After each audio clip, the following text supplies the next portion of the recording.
All right, great. So like I said, this is the press release fundamentals section. It's going to be fairly high level.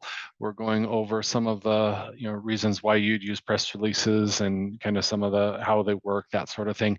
This will give you a good grounding for all of the future training sessions. What we're going to cover today is pretty straightforward. What's a press release? How do press releases drive SEO results? Does Google actually like press releases? Can we use them for branding or online reputation?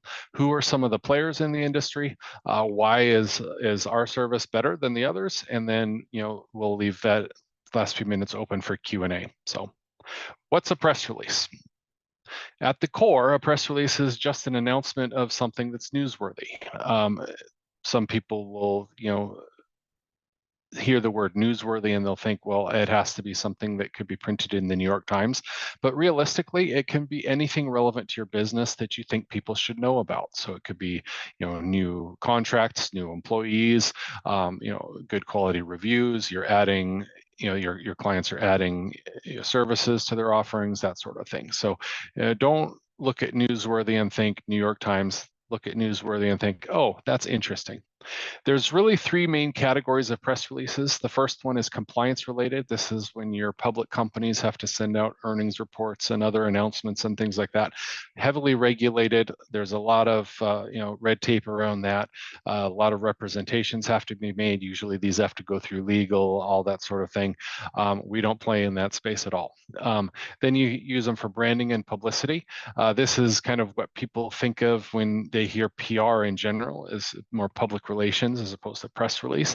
But press releases, especially in the online space, are great for branding and of any business really, large and small, and using the medium to get public attention to whatever's going on in that business. The problem with that, of course, as we'll cover in a minute, there's a lot of press releases that go out, and so getting that public notice, if people aren't already aware of your brand, can be a little bit difficult. But on the flip side, it helps on the back end with branding. And then search engine benefits, which is what a lot of us use press releases for nowadays, is helping ourselves and our clients rank better in the search engines, whether it's Google or Bing or any of the others, and whether we're looking at organic rankings for general keyword searches or business rankings for local map pack searches. There's thousands of press releases that go out in any given day, and as a general rule, reporters and other news writers don't see them. It's because there's so many of them. It's like a fire hose. Even if they're getting them pushed into their inbox or through a feed mechanism of some sort, they're not looking for them. The only time they're going to see them is if they're already looking for that brand or they're doing a search for that topic. And then, like I said before, anytime you get out of that compliance related PR usage, we all overestimate how newsworthy that press release needs to be. I know it's an anecdote I've used many times, but we have plenty of folks that are representing e-com customers, and those e-com customers will send out press releases about a new 5-star review on Amazon. So if you can send out a release about a review, you can send out a release about just about anything. Press releases need to read like a news story. They should be able to be published in a newspaper front page, not an editorial or a blog post. This is one thing that we see a lot out there, especially with other providers that don't have the same stringent guidelines we have, those same quality standards that we have. You see a lot of editorial type posts that get limited distribution. We require all press releases to read like news stories because that's what the high-end outlets that we publish to want to see. They don't want to see the editorial type content. They don't want to see blog posts. And fundamentally speaking, we use press releases to show the world that your client businesses are active and that there's great things going on with them. So that's fundamentally what we use them for. Again, there's other benefits as well, but at the end of the day, that press release shows activity. So now, how do press releases drive SEO results?